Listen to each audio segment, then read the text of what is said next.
Be honest, are you a shouty mum? Are you quick to raise your voice when the kids are driving you mad? I don't think anyone wants to admit it, but the reality is, with the best will in the world, we've all yelled at our kids at some point or another. And no one feels good about it. Deep down, we know that shouting doesn't work, and afterwards, we feel ashamed. After all, we are the parents and adults. Why have we allowed a toddler to push our buttons like this? But it stops now. I've got 4 simple, actionable steps you can use today to stop yelling and have a more peaceful, harmonious relationship with your children.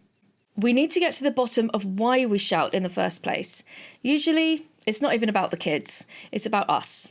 We're stressed, overwhelmed, and under pressure, and we lash out. Research shows that when we shout, kids don't actually even absorb the message, but they do feel the emotion. Worse than that, yelling can cause long-term damage to them. A recent study compared verbal abuse to physical abuse in terms of its impact on children's development. And it can lead to issues like anxiety, depression, and even physical health problems further down the line. This is every parent's worst nightmare. But don't worry, it's not too late to make changes.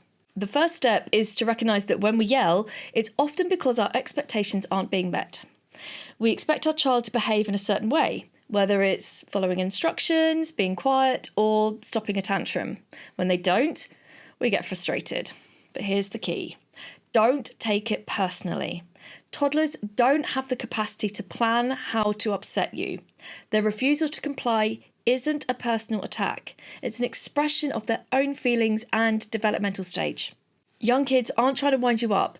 They're acting out of their own needs and frustrations. When you realise that your child's behaviour isn't about you, it makes it much easier to stay calm and rational.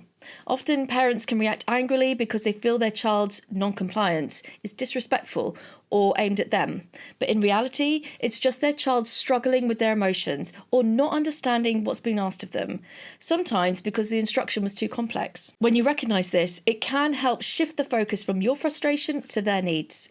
Don't forget that toddlers are highly attuned to your emotional state.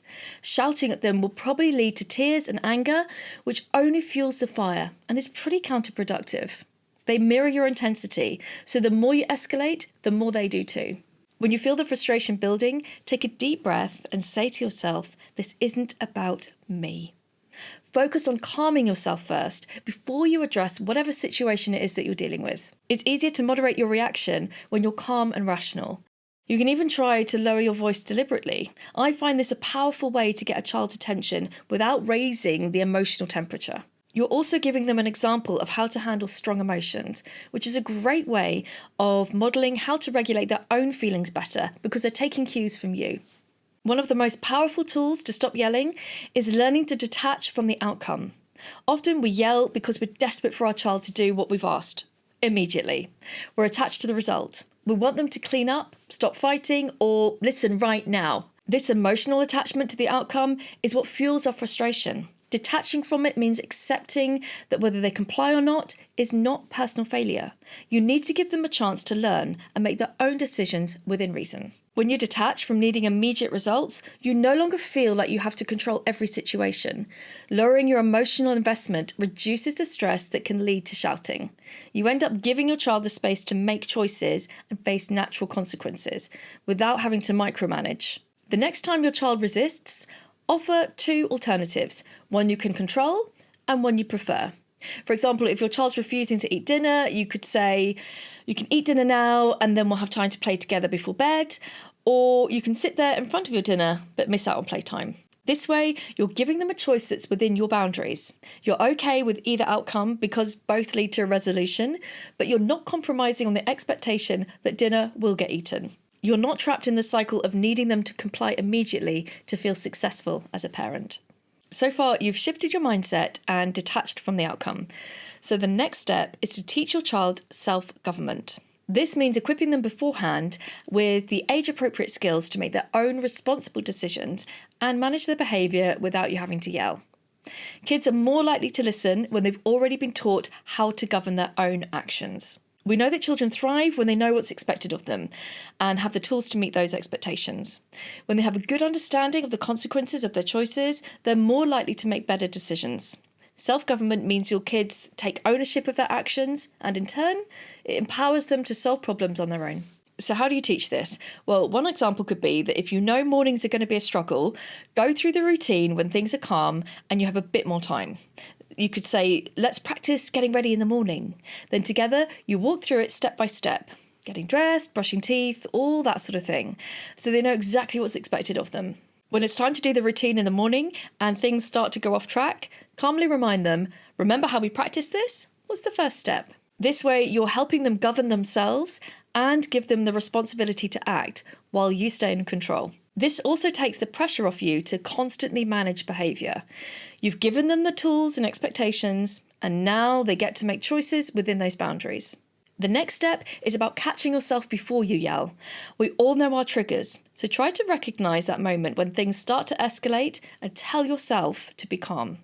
Some people like to count to 10 or take deep breaths, whatever works for you, but this really does work. Yelling often comes from reacting too quickly, in the heat of the moment. By pausing and thinking, you give yourself a chance to regain control and prevent an emotional outburst like yelling. Staying calm helps you keep control and models self-regulation for your child as well. Think of it like this: calmness is the key to maintaining authority without shouting. Remember when you were a kid?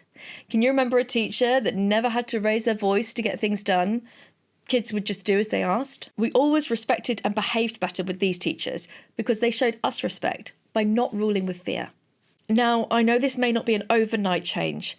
No one ever said parenting was easy, and you may still get the urge to yell.